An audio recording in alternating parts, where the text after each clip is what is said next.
ఫలించే చెట్టు ఫలాలు ఇస్తూనే ఉంటది.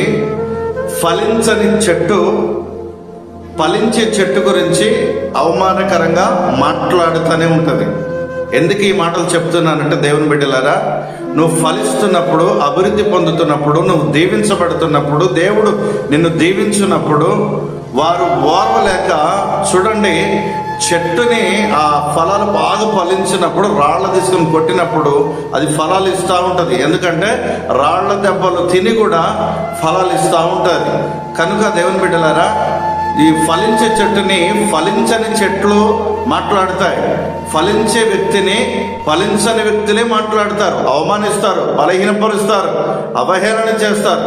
కనుక దేవుని బిడ్డలారా, వారు పెట్టే నిందలకి, వారు పెట్టే భయానికి, వారు మాట్లాడే మాటలకి భయపడమాకు, బాధపడమాకు. ధైర్యంగా ముందుకే వెళ్ళు.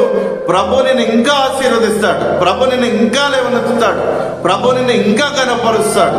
ఎందుకే మాటలు చెప్తున్నానంటే, ఉదాహరణకు నా జీవితంలోనే జరుగుతున్నది. ఎందుకు ఈ మాట చెప్తున్నానంటే, దేవుడు ఆశీర్వదించినప్పుడు, దేవుడు ఫలభరితంగా మార్చినప్పుడు నన్ను కూడా అవమానించే వారు లేస్తున్నారు, నన్ను కూడా రాళ్లతో కొట్టే వారు లేస్తున్నారు, నిందలేస్తున్నారు, అవమాన మాటలు మాట్లాడుతున్నారు. కనుక దేవుని బిడ్డలారా, దేవుడు తోడయుండి ఆశీర్వదించినప్పుడు ఎవరు ఎంత మొరిగినా, ఎవరు ఎన్ని మాట్లాడినా నేను ఒకటి చెప్పగలుగుతాను, చేసేది దేవుడే. మన పక్షాన కార్యము, మన పక్షాన యుద్ధం చేసేది కూడా దేవుడే. మనల్ని ఎంతమంది అవమానిస్తున్నారో, ఎంతమంది నిందిస్తున్నారో, అవహేళన చేస్తున్నారో, వారి యొక్క కుయుక్తులు, వారి పన్నాగాలు ఎరిగి ఉన్న దేవుడే చూసుకుంటాడు.